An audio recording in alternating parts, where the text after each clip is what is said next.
So now I'm going to teach you how to compute partial derivatives. As I was saying last time, really it's not that different from computing ordinary derivatives, so that's good.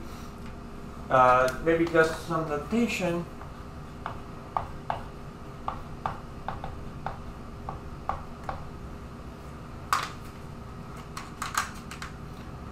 You can write the partial derivative of a function with respect to x in this this way, f sub x. That tends to be useful if you want to take a lot of partial derivatives. But I'll try to use as much as possible this notation. And similarly, the partial derivative with respect to y will be denoted like this. Okay, and so the point is that you can take, in order to take a partial derivative with respect to some variable, you just pretend that the other variables are constant. So, for example, if your function is x squared y plus 3x e to the y, then the partial derivative of f with respect to x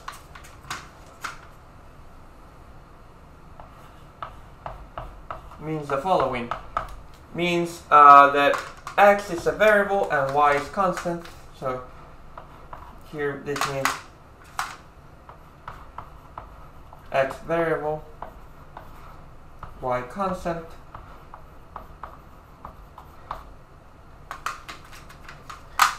And so if x is a variable, y is like pi or some letter, some constant letter 2 square root of 2. So you're just taking like the derivative of x squared. So the derivative of x squared is 2x. And then you just multiply by the constant, right? Because that's what you would usually do in Calc 1. And then again,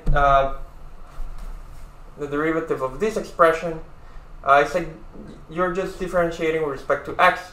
So 3e to the y is like a constant here. And the derivative of x is just 1. So you just get plus 3e to the y. Okay? And then you can apply a similar idea to the partial derivative of f with respect to y, which is y variable, x constant,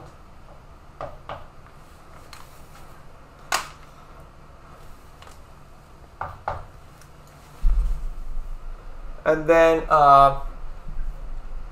when you do this, now x squared is like pi squared, right? Or e squared. It's just a number. So you're just taking the derivative of y, and so you get x squared. And on the other one, you get, again, 3x is now like the constant, right? And so you're just differentiating the exponential function. The derivative of the exponential function is e to the y, so you just get.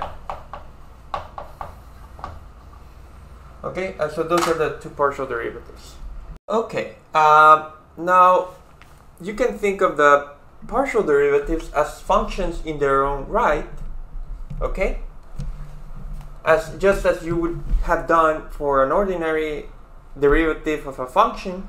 And so that means that there's nothing which prevents you from keep on differentiating, okay? So for example, you might differentiate this function with respect to x again.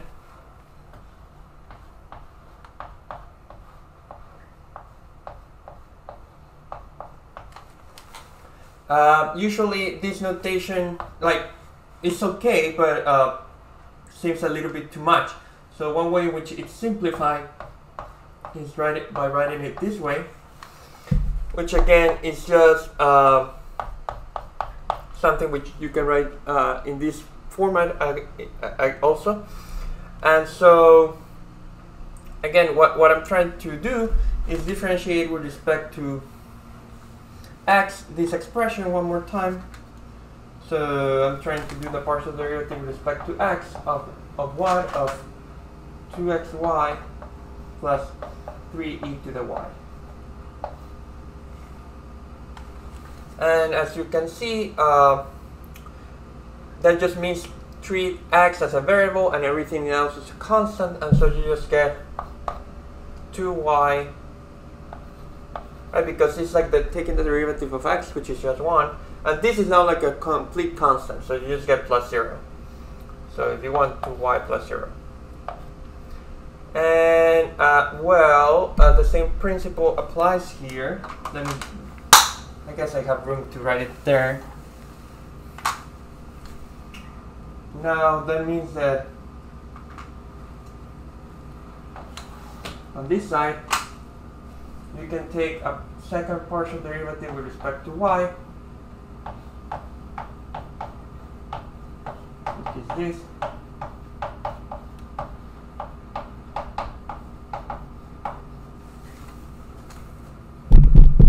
And so this is a partial derivative with respect to y of x squared plus 3x e to the y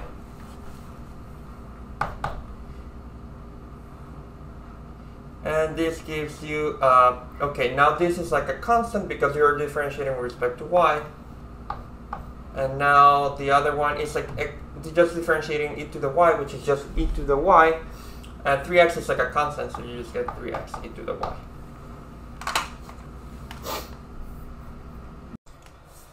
Now, so far we did derivative with respect to x, derivative with respect to x twice, derivative with respect to y, derivative with respect to y twice, but there's nothing preventing you from combining things up a little bit. So for example,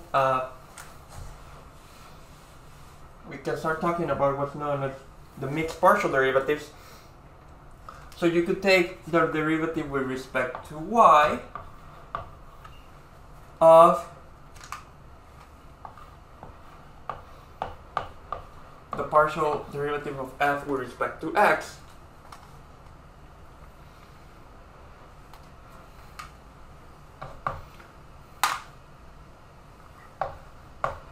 and that gives you the partial derivative with respect to y of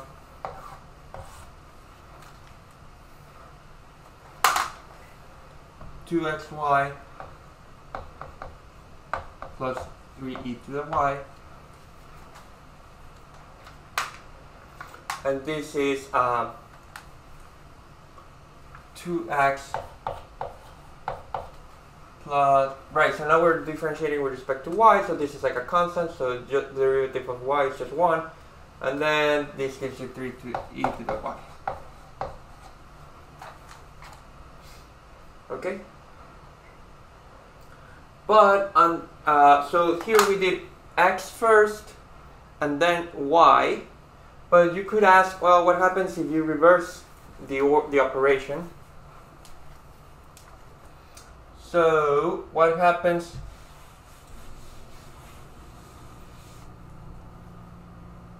if you do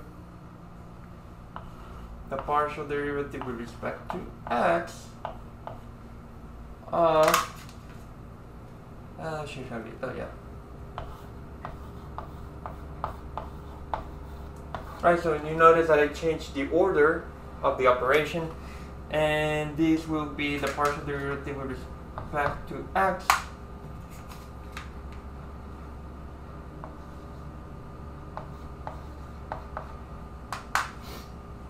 of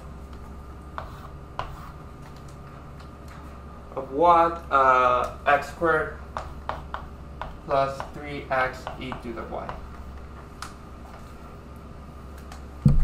And so this is, again, this is a partial derivative with respect to x now, so this gives you 2x. And now you're differentiating with respect to x, so this gives you 3e to the y. And unsurprisingly,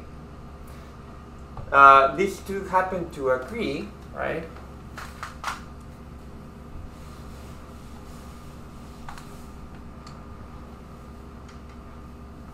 So we found that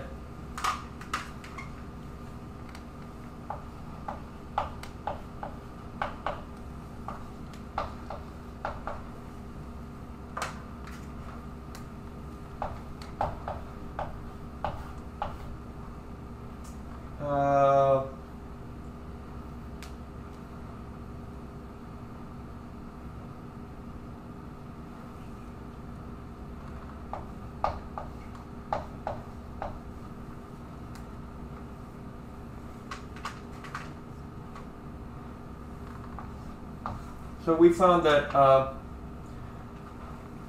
doing x and then y is the same as doing y and then x. And this is something that will not hold just for this example, but in general, there's a property that you can assume when doing computations. So in general, and that, by that I mean like a pragmatic sense that for all practical purposes, for all the examples we will work with, that this will be true. There are some pathological cases where you can make this false, but again, for our purposes, those do not matter that much, but you can read about them on the book. So that also justifies, if you wanted to play with the notation, if you are not sure of this notation, whether it means doing x first and then y or vice versa, it doesn't really matter which the apparent ambiguity in this notation, because of the fact that both will yield the same answer. So you can rewrite this in this way if you would like. Okay, and so this was basically, we will be doing partial derivatives throughout the course, so this is just like a very small, gentle introduction to them.